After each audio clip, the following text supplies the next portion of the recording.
एक दिन सुरेश की पत्नी रजनी को नींबुओं का अचार डालना था, इसलिए वो पहुंच गई अपने नींबू के खेतों में। हाँ, नींबू पूरी तरह पके हुए हैं, इनका अचार बहुत ही अच्छा बनेगा, मैं अभी इन्हें तोड़ लेती हूँ। रजनी जैसे ही नींबू को हाथ लगाती तभी चुड़ैल बड़ी जोर से उसके हाथ पर नींबू फेंक कर मारती है।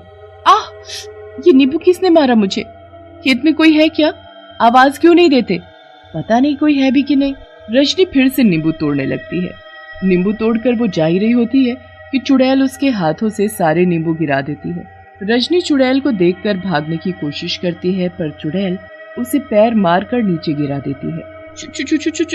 चुड़ैल, मुझे जाने दो, देखो मैंने तुम्हारा क्या बिगाड़ा है जो तुमने मुझे पकड़ लिया।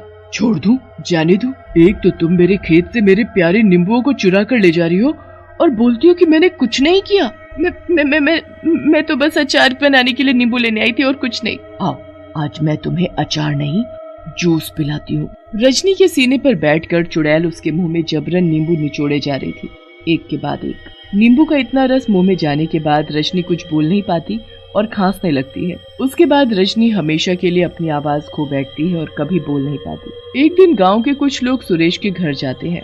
सुरेश भाई, हम कई दिन से देख रहे हैं कि तुम अपने खेतों पर नहीं जाते हैं।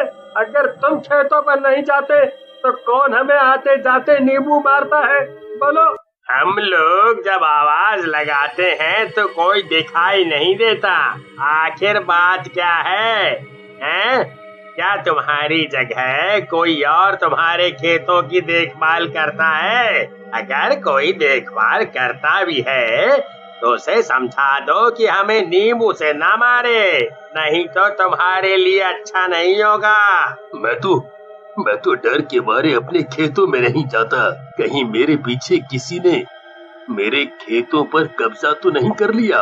मुझे आज चलकर देखना ही होगा। जैसे ही सुरेश अपने खेतों पर पहुंचता है तो वहां चुड़ैल को देखकर हैरान रह जाता है। चुड़ैल खेतों में नींबुओं का ढेर बनाकर उनके ऊपर बैठी थी और बड़े मजे से नींबू खा रही थी।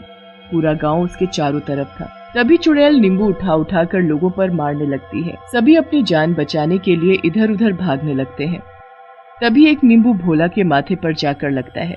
उसके माथे से खून बहने लगता है। भोला, तुम्हें लगी तो नहीं? मैं तो इन सबको मार रही थी, तुम्हें गलती से लग गया। दूर खड़ा सुरेश डर से थर-थर कांप रहा था कि आज उसकी पोल खुल जाएगी और वो जेल चला जाएगा। भोला, अगर मैंने तुम्हारी बात मानी होती तो जिंदा होती। ये सब मेरी जिद का कारण है। उस रात मैं छिपकर तुम्हारे नींबू के खेत में देखने गई थी। खेत में घुसते ही किसी ने मुझे चोर समझकर मेरे सिर पर डंडा मारा और मैं तभी मर गई।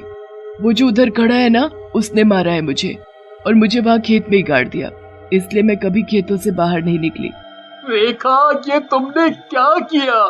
तुम्हें पता नहीं कि ये खेत मेरे नहीं है? मेरे खेत उधर वो रहे। ये सब तुम्हारी नादानी के कारण हुआ है, पर सुरेश ने तुम्हें मारा है, तुम्हारी हत्या की है। उसकी सजा तो इसे मिलनी ही है। भोला रेखा के घर वालों को उसके मरने की खबर दे देता है और सुरेश को पुलिस के हवाले कर देता है। उसके बाद चुड़ैल पूरे गांव के खेतों के नींबू लेकर गायब हो जाती है, हमेशा हमेशा के लिए।